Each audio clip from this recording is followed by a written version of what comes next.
नमस्कार, आप देख रहे हैं गोल्डन किरण न्यूज और मैं विक्रम सिंह। ये सीधी तस्वीरें आपको दिखा रहे हैं कुरुक्षेत्र के रेलवे स्टेशन से। आपको बता दें कि 25 जून 1975 को देश में उस समय की प्रधानमंत्री इंदिरा गांधी ने इमरजेंसी लगाई थी और आज 25 जून है, जिसको लेकर भारतीय जनता पार्टी की सरकार इस दिन को काला अध्याय के रूप में मनाती हुई नजर आ रही है।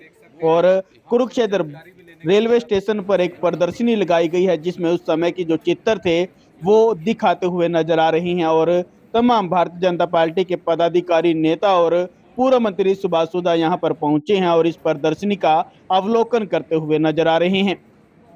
और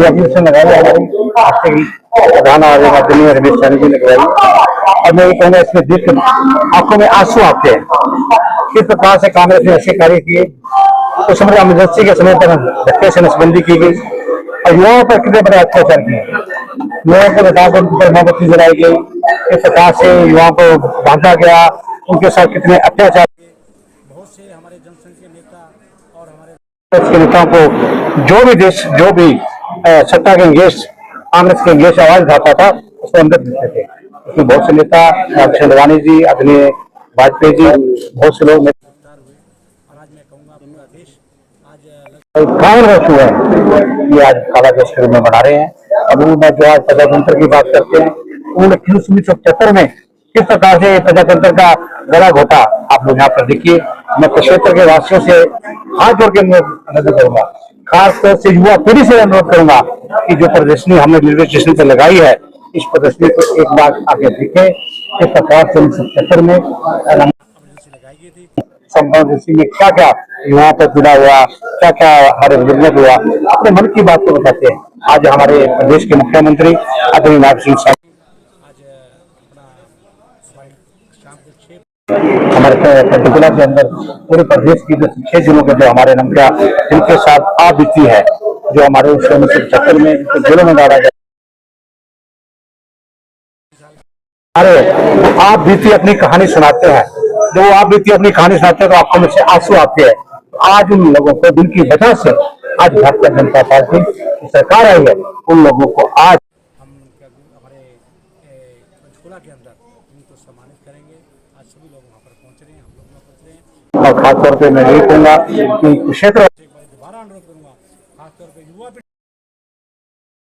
हमारे कहने पर ये जो हमने रेलवे स्टेशन में प्रदर्शन लगाई है, इसको अवश्य आए। सर, ये पहली सरकार है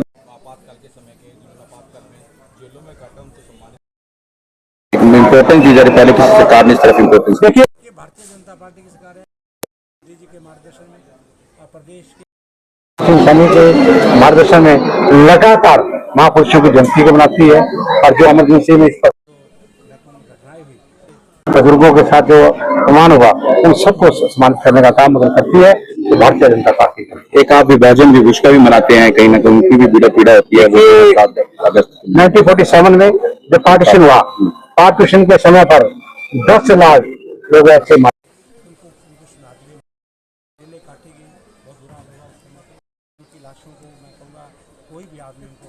संस्कार देने को नहीं पाया था। ऐसे लोगों के लिए हम 10 लाख लोगों की हमेशा गाली सभा करते हैं।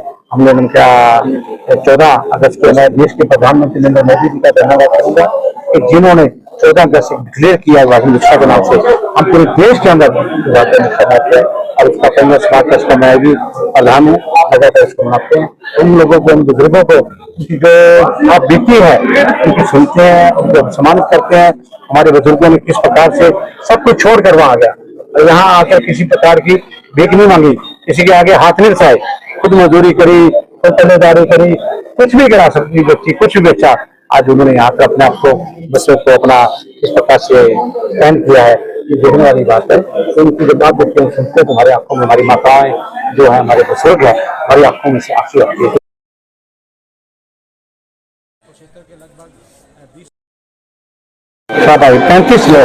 लगभग 35-40 लोग हम लोग चलते जा रहे हैं और वहाँ उनको सम्मानित किया जाएगा। ऐसे उनकी बात सुनते हैं। तो ये बता रहे थे मेरे को, इस प्रकार से उस समय पजामा डालते थे, कुर्ता डालते थे, ऐसे हैं हमारे साथी जिन्होंने में आदमी तुलसीराज जी हैं, रामप्रसाद जी हैं, आदमी मुचंदा जी हैं, बहुत से हमारे साथी हैं। क्योंकि हमें दादा के बड़े बुजुर्ग आते उन्हें खुद अपनी कथा बताई, इस कथा के साथ जो भी कांग्रेस की सत्ता 1977 में जो भी उनके पक्ष में जाकर ये बोलता था उस सब को रखते थे, चाहे वो समाज संस्थाएं थी, चाहे वो उनका जनशक्ति हमारी, चाहे वो RSC हमारी थी, सभी को अंदर दिया। वो बहुत समय थे, लोगों ने बहुत अत्याचार किया। और आज जो कांग्रेस वाले गठबंधन की बात करते हैं उनको कहेंगे इस एग्जीबिशन को आकर एग्जीबिशन को आकर रिजर्वेशन को आकर देखिए, आपको पता लगेगा क्या प्रजातंत्र आपके है। काले अध्याय के प्रति आज भारतीय जनता पार्टी ने हमारे जिले की तरफ से ये प्रदर्शनी लगाई है कि क्या क्या यातनाएं सही नेताओं ने।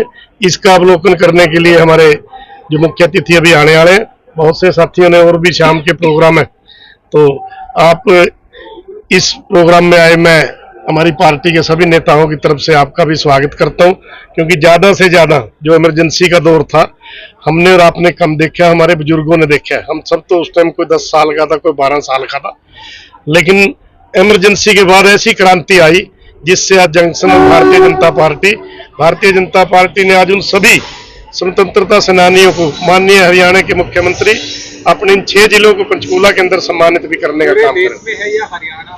पूरे देश में होता है, कोई भी पार्टी का प्रोग्राम होता है। भारतीय जनता पार्टी एक ऐसी पार्टी है जिसका कोई भी प्रोग्राम हो वो ऑल ओवर इंडिया में होता है। नसबंदी की भी जो हाँ, देखिए एक समय ऐसा था जब नसबंदी के लोग इक्खों में लुक जाते थे, जंगलों में लुक जाते थे, अपने अपने घर बार छोड़कर। एक समय ऐसा भी आया था, तो उसके बावजूद ही ऐसी क्रांति आई, तब जनता पार्टी का राज आया था। तो आज उन सब पिछले जितने योद्धा, जॉर्ज फर्नांडिस जैसे, हमारे अडवाणी जी जैसे, अटल बिहारी वाजपेयी जैसे, इन सब के कारण जो देश में एक रेवोल्यूशन आया, जो क्रांति आई, उसके बावजूद इंदिरा गांधी का खात्मा ही हो चुका था, क्योंकि जो उसने इतना बड़ा पाप किया था, आज वही टाइम है कि कांग्रेस राज से बाहर चली गई। तो कहीं ना कहीं मान सकते हैं शर्मा जी किस तरह से वो यातनाएं थी, या डर जाते हैं लोग सुनकर उन यातनाओं। ऐसे ही देखो, यातनाएं तो ऐसी थी कि 2.5 साल लोग उनको मिलने भी नहीं दिया जेलों में। ये भी नहीं पता था कि कौन सी जेल में।